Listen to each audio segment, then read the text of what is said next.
Sam Howell. Sam, first question for you is basically coming off the weekend that was you guys beating your rival, getting the victory bell, the emotion coming out of that game and coming out of October, and you guys are in a position where you have so much more that you can achieve. How is the team containing the emotion from that Duke game and moving on from that and preparing for a formidable opponent with Virginia? Yeah, we definitely celebrated the win after the game. Then we reviewed the film on Sunday, and after that, it's all about Virginia. I think the team knows what's ahead of us. We're just trying to take it one step at a time, one game at a time, one day at a time. Do you see any challenge at all, from these first few days since Saturday, as far as letting that game go with the team? I don't think so. Just honestly, throughout the whole season, we've been through a lot of emotional games that come down to the end, so I don't see that being a problem. Coach Longo said yesterday that by the time he meets with you on Sunday, you already know what he's going to tell you. When do you meet with him on Sunday? About what time every Sunday? And how much time do you put in to watching the film and taking your notes before you actually meet with him? Yeah, that's one of the first things I do after the game. It depends on what time the game is. I'll go eat with my family or something, then I'll watch the game myself and just take notes on what I did wrong. And I'll come in and then we'll have a workout and then we'll meet and watch the game. And I pretty much know all the mistakes I made after the game. What time is the meeting, or it's after practice, after the workout you guys have, or? Yeah, well, we have a workout and then we have the meeting and then we have practice after that. So how much time do you think you probably put into preparing yourself? He calls it self-evaluating before you even see him the next day. I probably watch the game for probably just 2 hours or so. What mistakes do you think you make the most, and what are you trying to improve on? What areas specifically? On the Duke game? I guess in the most recent game. Yeah, in the Duke game, I think there was a couple of plays where I just try to do too much. I try to make something out of nothing, and that caused 2 turnovers. I was just knowing when something's there and when something's not there. Just trying to stay within the play on every single play. Sam, UVA's got one of the top defenses in the ACC. And from what you've seen on film, what is it that they do well? Yeah, I think they're very talented. Their coaches do a really good job. They do a lot of different stuff. They show a lot of different looks and run a lot of different coverages. I think the big thing I see on film is they play hard. They don't take very many plays off. And all 11 guys are flying to the ball. What has helped Bo become one of your top targets, pushing the end zone? Yeah, Bo's has been reliable all season. He's made all the catches, all the contested catches. So, if I see him one-on-one, I'm gonna take that matchup. Sorry, the contested catches. I think Longo talked about that yesterday. Is that a fact where you can just kind of throw it up and you trust that he can go up and get it? And have you seen that grow over the last couple of weeks? Yeah, definitely. Ever since I got here, I've seen he has that capability. So honestly, just going through practice and going through these games, just improves my confidence I have him. But I do have a lot of confidence in him. And then with Daz, how do you approach giving him the ball differently? Smaller guy, quicker guy. And what does he bring in terms of his availability? Yeah, it's different with a guy like Daz. You kind of try to throw him into space. Just lead him to the grass and let him do what he does. And he makes a lot of guys miss. And he can run away from a lot of people. What's he doing better lately that's allowed him kind of to hit a stride? Daz? Yeah. Daz has been doing some really good things, both mentally and physically. I think he's come a long way mentally. He's just took his game to a different level. He's run away from everybody, it seems like. Mentally, as far as forgetting the drops and that kind of thing, or preparing for what he's doing out there? I think everything. I think he's definitely come a long way mentally from what I've seen, and I think he prepares more. I can't speak for how he used to prepare, but I think he's come a long way in that area too. What are your thoughts on that catch he had over the back of the defender? Yeah, it was crazy. I don't know how someone makes a catch like that, but I'm not surprised he did. Has that been a gradual thing for Daz, or is it just kind of 3 weeks ago when the numbers really started going up, you just kind of saw something a little bit different? Honestly, he's honestly been like that all year. He wanted to take his game to the next level. But, I just think we've done more of trying to get him the ball. He's been doing some really good things for us.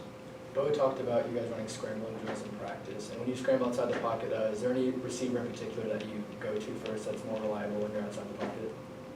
Honestly, it's just the first person I see that's open. We work on a scramble drill a couple of days here and there.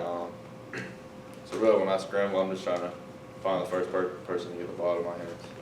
Can you speak on the scramble drill and exactly how it goes into that, what y'all do?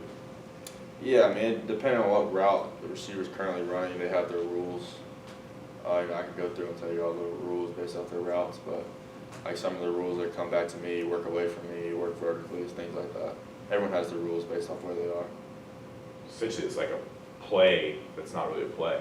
basically. It's a- Yeah, it's definitely something. I think a lot of people like wouldn't think that just based off watching the game. You think it's just a broken down play, but we definitely prepare for stuff like that.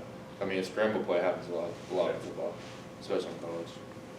Sam, the NCAA today announced that they're gonna move in the direction of allowing athletes to profit off their likeness and everything. And you as a quarterback, how do you see that? How do you feel about them maybe let that happen in the Yeah, I future? mean, I think there's definitely a lot that goes into it. I mean, I feel like it could be good for the players for them to be able to earn money and stuff like that. I think there's also some problems that could be created from it. So I don't know. I think they just have to make sure there's the right rules in place just so it's done properly. What problems do you see? Can you expound on that, please? I mean, I think a lot of people know a lot of the possible problems, but you know, a couple of things are maybe things in the locker room with certain players making a lot more money than other players. There could be some locker room problems, things like that, and obviously recruiting stuff, things like that. As a guy who, as a quarterback, you know, you could come into school from high school into college with a lot of Instagram followers or whoever and everything. Does that, you know, a person coming in, does it, you know, excite you, you know, that this could be happening in the near future? Yeah, I mean, just because, I mean, we don't really have the opportunity to make money anyway, honestly. So I think it's honestly a good opportunity for college athletes. It's something that no one's ever really been able to have before. So, I mean, I definitely just hope it's done the right way. That's the only thing I have to say about it. Did you grow up looking forward to seeing yourself in the video game? Yeah, definitely playing it. That's really the only thing I want back is a video game. You and me both. Yeah. Did you have a particular team? Probably the last one that came out, what was that, 14? 14, 15, something like that? Yeah, I played with Anthony Boone at Duke. I know I heard to say it, but that was my guy, so I played with them. As a quarterback coming up, do you get anything as a young guy seeing the defenses and learning how to read defenses in the game or anything like that? Are you talking about video games? Yeah, the video game.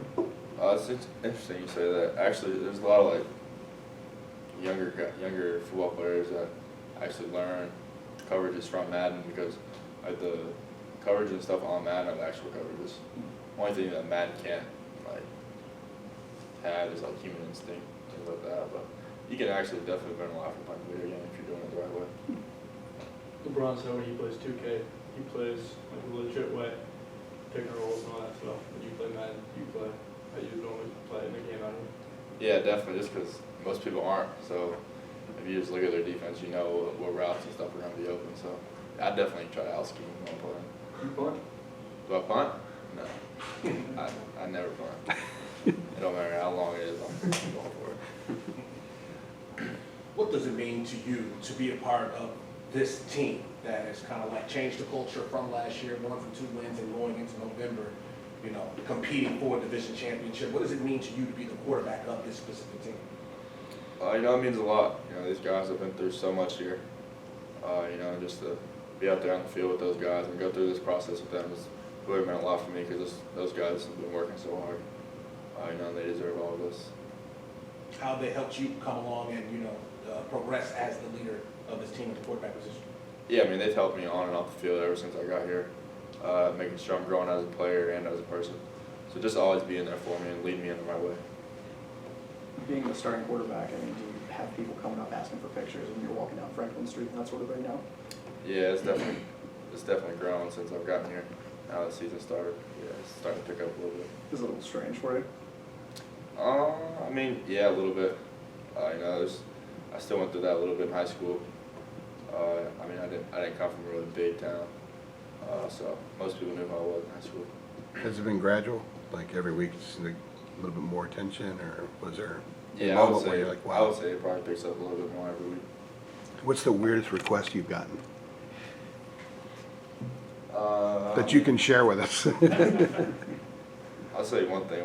The weird thing in high school was like people just like you just get letters in the mail from random people with like pictures they want autograph, and the first thing you think is like, oh, these people know where I live, all this weird stuff. So I'd say the weird stuff is just mail that you get from random people. How much mail do you get? I mean, it wasn't an extreme amount, but you get stuff from different people. All right, thanks, Sam. Thanks, Sam. Appreciate you saying that.